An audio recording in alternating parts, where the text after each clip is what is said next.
स्वागत है आपका दिल्ली टाइम्स में। मैं हूं आपके साथ नैयर आजम। अभी हम मौजूद हैं राजस्थान की राजधानी जयपुर में। जैसा कि आपको मालूम है कि दिल्ली टाइम्स की टीम लगातार कल रात से ही राजस्थान के करबला के मैदान से कवरेज दे रही है। दरअसल यहाँ एक प्रोग्राम हुआ था जिसका नाम था ऑल इंडिया अमन व इंसाफ कॉन्फ्रेंस, जिस पे हमारी रिपोर्ट लगातार आपके पास पहुँच रही है। इसी सिलसिले में हमारे साथ, और इतनी बड़ी जो भीड़ थी कार्यक्रम में, लगभग लाखों की भीड़ थी, उस भीड़ को कैसे मैनेज करें, कि मैनेज करने का क्या तरीका रहा, इस पे बात करने के लिए हमारे साथ मौजूद है इस्लाम खान साहब, जो खुद सीनियर वॉलंटियर थे। तो हम जानेंगे इनसे कि कैसे इतनी बड़ी भीड़ को इकट्ठा करके इतनी शांतिपूर्वक तरीके से प्रोग्राम को कामयाब बनाया। तो इस्लाम साहब, सबसे पहले आपका दिल्ली टाइम्स पर मैं स्वागत करता हूँ। शुक्रिया जनाब जी। इस्लाम साहब, ये बताइए कि लगभग मेरे ख्याल से मैं कल रात में भीड़ उस प्रोग्राम में था, प्रोग्राम कामयाब रहा आपका, इसके लिए मुबारकबाद आपका। शुक्रिया जी। तो इतनी बड़ी भीड़, इसको कैसे आप मैनेज किए और इसके लिए ट्रेनिंग वॉलंटियर्स को कैसे दिए थे? देखिए, ये जो भीड़ आई थी जी, इसके लिए हमने काफ़ी मेहनत करी थी, जिसमें हमारे मुफ्ती अखलाकुर रहमान साहब और हाफिज़ मंजूर साहब ने मुसलसल मस्जिदों के प्लेटफार्म से और गली के शहर के गली चौराहों से काफ़ी अनाउंसमेंट करी थी। इसमें सबसे बेहतरीन काम ये रहा कि इसमें ज़्यादातर औरतों ने भाग लिया और उन्होंने आगे बढ़कर अपने आप को साबित करा कि वो भी एक जागरूक कौम के एक हिस्सा हैं। और उन्होंने जितनी मेहनत करी है, मेरा मानना ये है कि मर्दों से ज़्यादा औरतों ने मेहनत करी है, क्योंकि मुल्क के जो हालात हैं उनको देखते हुए उन्होंने ज़्यादा जज्बात थे। और आप ये देखेंगे कि जब हम वॉलंटियरों को तैयार कर रहे थे तो उस वक्त भी वॉलंटियरों में एक अजीब सी खलबली थी अंदर। क्योंकि मुल्क के जो हालात चल रहे हैं, किसी को समझ में नहीं आ रहा है कि वो इस टाइम क्या करें क्या ना करें।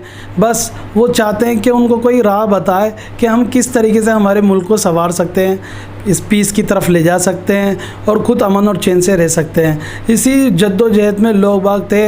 अल्लाह का शुक्र ये हुआ कि हज़रत मुफ्ती अखलाकुर रहमान साहब और हाफिज़ मंजूर साहब ने ये प्रोग्राम रखा और उनको मौका मिला कि उन्हें एक प्लेटफॉर्म मिले जहाँ पर वो अपना 100% देकर और मुल्क के शांति और अमन के लिए काम करें। और मेरा मानना यह है, इसमें तकरीबन 2500 वॉलंटियर थे और उसमें ज़्यादातर लेडीज़ वॉलंटियर थी। और उन्होंने सबका एक ही कहना था कि किसी तरीके से हमारे मुल्क में शांति अमन आ जाए। और इसके लिए उन्होंने जो जद्दोजहद करी, दिल से जद्दोजहद करी है, क्योंकि जो हालात चल रहे हैं उन हालात को लेकर हर कोई बेचैन है। जी।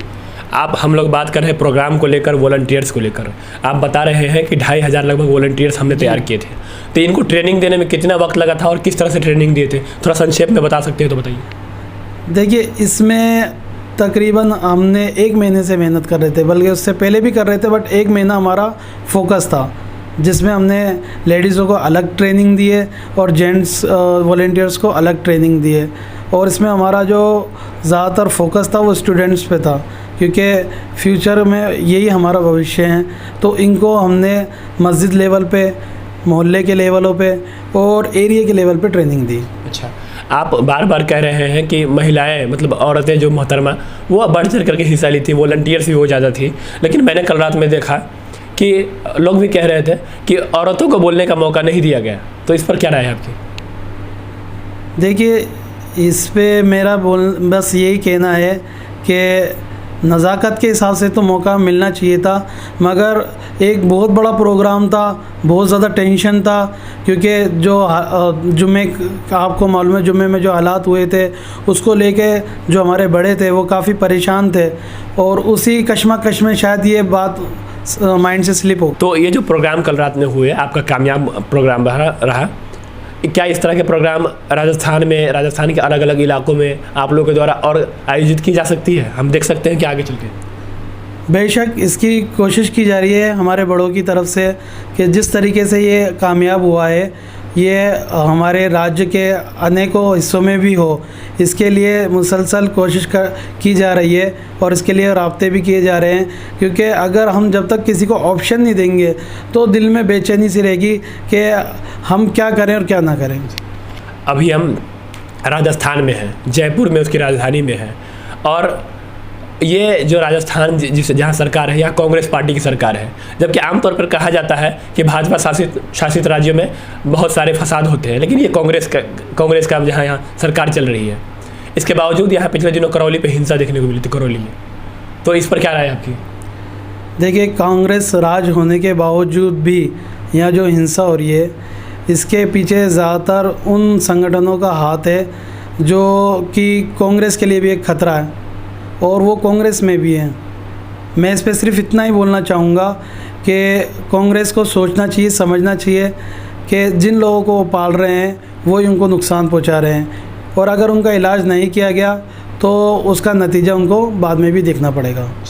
हम थोड़ा राजनीतिक हो गए थे, लेकिन फिर से वापस प्रोग्राम की तरफ आते हैं।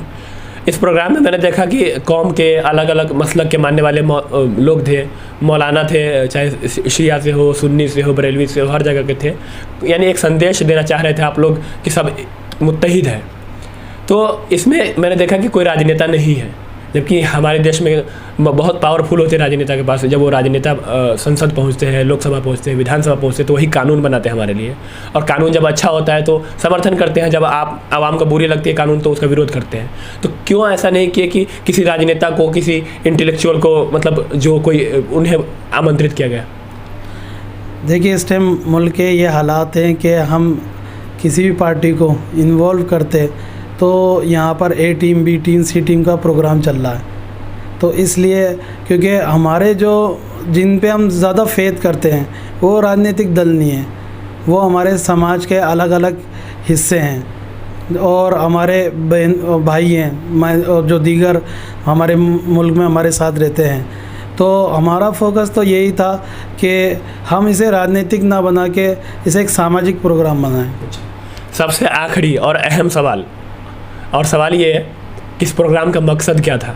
हालांकि कुछ बता दिए इसके बारे में, लेकिन एक बार फिर से बताइए इस प्रोग्राम का मकसद क्या था? इस प्रोग्राम का मकसद ये था, जो मुल्क के हालात जो दिन पे दिन बिगड़ रहे हैं, उन हालातों में हम अपनी जो कम्युनिटी है उसको एक संदेश पहुंचाना कि आप घबराएं नहीं, परेशान ना हो। हमारे मुल्क के जो दीगर जो हमारे भाई हैं, जैसे कि दूसरे समाज के लोग हैं, वो हमारे साथ हैं और आपको घबराने की ज़रूरत नहीं है। और मुसलमान कौम घबराने वाली कौम नहीं है। बस पेशेंट रखें और वेट करें। इंशाअल्लाह अल्लाह तबारक व तआला इन हालातों को बेहतर करेगा।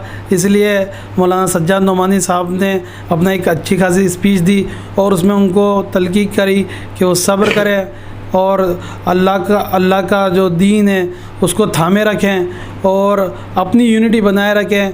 अपने जो गैर मुस्लिम भाई है उनके साथ मिलकर काम करें, आगे चलें।